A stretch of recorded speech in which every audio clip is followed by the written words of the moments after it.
Our performer started with walking at moderate speed without shoes, and from this back view, we are observing her foot angle and initial ground contact. While she is not doing this with every step, she sometimes supinates as she contacts the ground. And now moving to the side view, what we are looking at here is her dorsiflexion angle at initial ground contact. Our performer has less dorsiflexion and more plantar flexion, which causes a more midfoot contact. From the front, we are looking at the placement of foot contact. As you can see here, especially the right foot, it is crossing the midline, which causes our performer to move to the left side of the treadmill.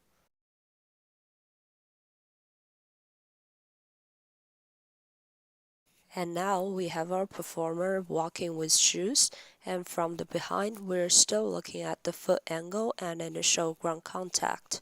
With shoes on, it doesn't change that much. She still supinates as she contacts the ground, especially on the right foot. From the side, we can see slightly more plantar flexion when comparing to not wearing shoes, and this gives her more real midfoot contact with the ground.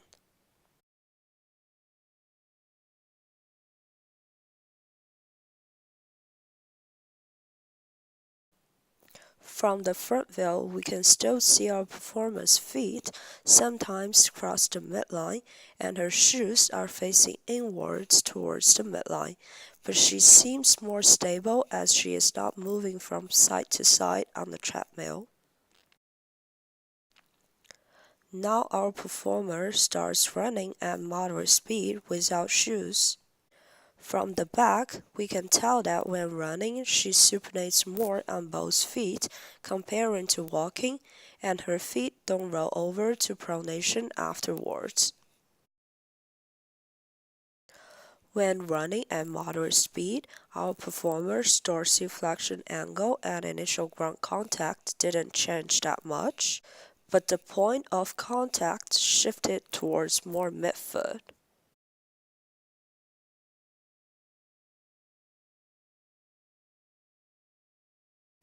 When running without shoes, it is more obvious that our performer steps to the midline when contacting the ground, especially the right foot is sometimes pointing towards her left side.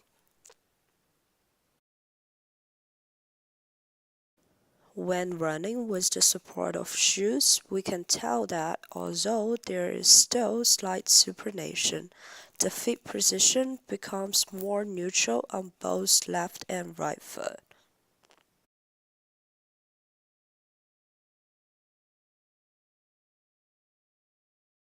When observing from the side, running with shoes gives our performer slightly more plantar flexion comparing with running with no shoes, and it is moving the point of contact towards more midfoot when comparing with walking with no shoes.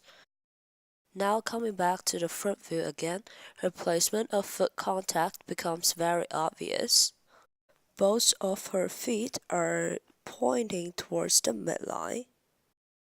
As you can tell it right here that her right foot crossed the midline, which causes the body to move towards the left part of the treadmill. Now our performer is running at a higher speed. Although there is not much body movement from side to side, pay attention to her toes, they are all pointing towards the midline. And here she is moving to the right side of the treadmill. She starts to have more supination, and this supination carries over to the swing phase. Also, we can see her swing leg hip drop at this high speed.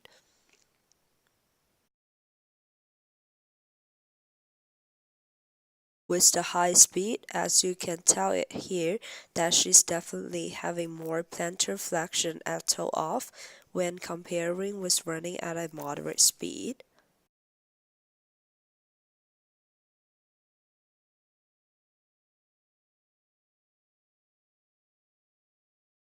Finally, our performer is running at moderate speed with increased rate. Her right foot is crossing the midline more obvious than before.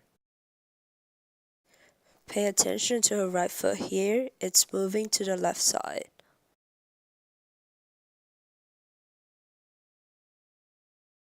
Her foot ankle supination pattern did not change with this increased rate. Her right foot is still doing more supination, and this supination carries over to the swing phase.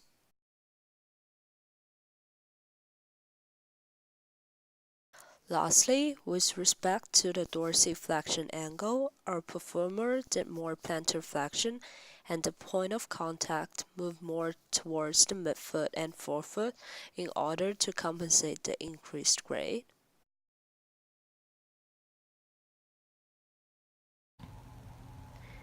So after analyzing Melissa's gait, as a group we decided that there were quite a few significant differences between her walking and running gait without shoes on and with shoes on.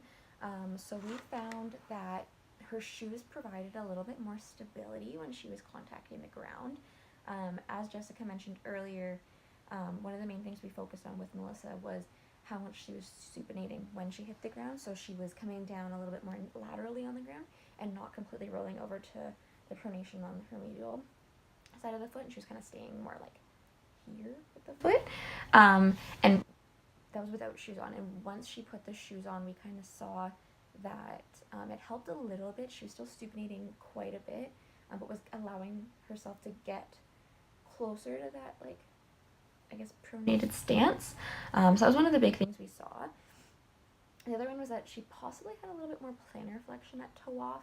It was a little hard to see. It could have been just because of the camera angle, but I found that she did have quite a bit more plantar flexion at toe off with shoes on. Now that could have just been because there's more padding in the shoe, so she had, a little bit more room to push off and just caused her ankle to plantar flex more. That one's a little bit more controversial, I guess, but definitely something that I saw. The other one was when she was walking, her right foot, her rear foot, as she came into the swing part of her gait, her rear foot would kind of whip laterally and then medially before coming down and hitting the ground. Her left foot didn't really do that, it kind of just came medially. And we saw when she had shoes on that her rear foot didn't really come laterally anymore. It just kind of came medially, so kind of controlled it a little bit more, which is good because obviously we don't want the ankle like moving around all over the place. The final thing that we saw with shoes versus no shoes was where she was contacting the ground. So Melissa tended to have a very kind of like stompy gait pattern. She wasn't really hitting with her heel. And was kind of getting more of like a midfoot and her toes just kind of slamming down. With the shoes, she had a little bit more like real midfoot contact. It wasn't just rolling down from like, I don't know, the back or the front of the heel. It was definitely more midfoot.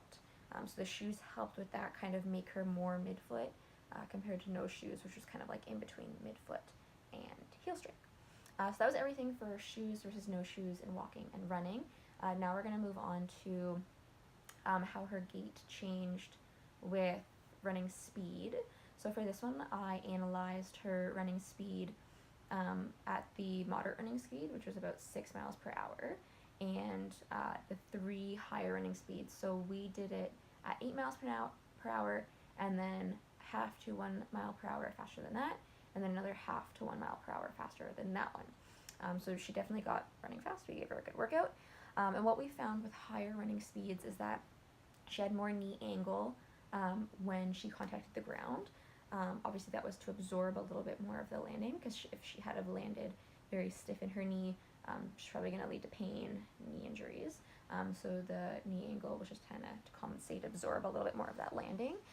We also found that she had more knee angle during the swing phase, so at she had a max knee flexion, a lot more than when she was running at like 6 miles per hour.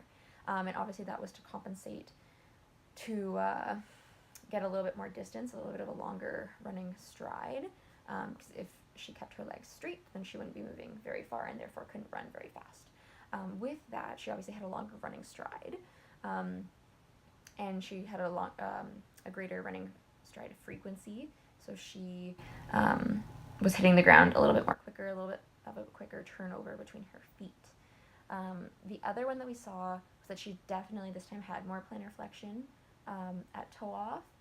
This one wasn't just a possibility. She definitely pushed off a little more, and that was obviously to get a little bit more clearance, so that she could swing her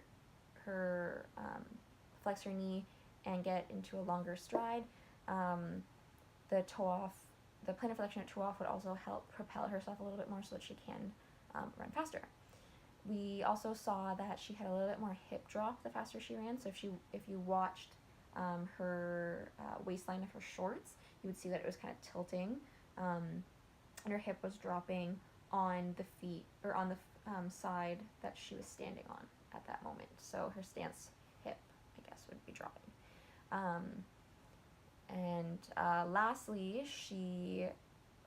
Second lastly, she had more arm swinging, so her actual arms were moving a little bit more, and she had more elbow flexion as she ran faster. Again, this is just to help propel herself. You typically see with people who are running faster that they have a little bit more elbow flexion and movement, arm movement, just to help them keep going. And lastly, she did have more supination at contact with running at higher speeds. So she was hitting the ground more supinated and not really rolling over to that pronation. So yeah.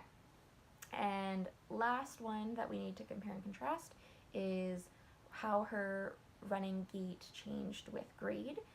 So for this, I compared and contrasted her normal running on like a flat surface, so no grade, and then running on a 2% grade, a 6% grade, and a 10% grade. And for that one, I found that she definitely had some more midfoot, even forefoot contact with the ground. And that was obviously to compensate for the higher incline. She couldn't get that heel or like midfoot contact really. She had to kind of come up on her toes a little bit more as the grade got higher. She also, it was hard to see, but she had a little bit more trunk flexion. The video wasn't great because it cut off her upper body a lot, but you could just slightly see that she was a little bit more forwards in the higher grades than she was with no grade at all. She also had a much shorter stride length. This is to be expected with running on an incline. And she also had more hip drop with this one as well. So again, if you watched her waistband of her shorts, you would see that her stance leg, the hip of her stance leg would drop quite a bit more as she had a higher incline. She also had more midline foot placement as she was running uphill. She had it throughout all of her running and walking where she was kind of like almost crossing over as she was running or walking. But I found that with the higher grade, like once she got to 10%, she was doing it like quite a bit more. It was a lot more noticeable. Obviously that's because running on a grade is more difficult, so I'm wondering if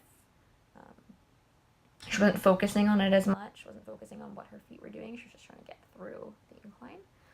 Lastly, and this is the one that I found the most interesting with the grade, she had a little more like lateral knee movement, which I didn't really see in any of the other video clips, but I was noticing that when she contacted the ground on the higher inclines, her knee was kind of moving laterally and then coming back in. So for a split second, her hip, knee, and toe weren't in line. And I went back and watched a few of the other videos, and they weren't really, the knee wasn't really moving, but for this one, you could actually see her knee moving laterally, like coming into more of a varus position and then coming back into a neutral position. It was weird. I only saw it in, I think it was the 6 and the 10% incline. So these are definitely things that we need to consider with Melissa's running gait because some of these are not fantastic. So to summarize what we've talked about this entire video, we focused in the frontal plane on Melissa's running on the placement of foot contact. Side plane, we focused on her dorsiflexion angle at initial ground contact, or lack thereof because she was kind of plantar flexing.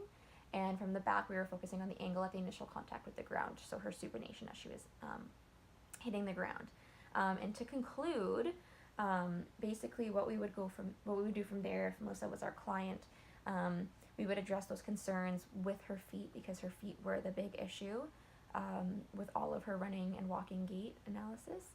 So we would address those issues, and then once those are fixed, we would fix other things like what her shoulders are doing. She tends to have very stiff shoulders. They don't really move, so maybe we would adjust that a little more, loosen her up a little bit. But for sure, her feet are the big issue, and we need to fix those so that she does not get any injuries, which she has said she's had before. Thank you.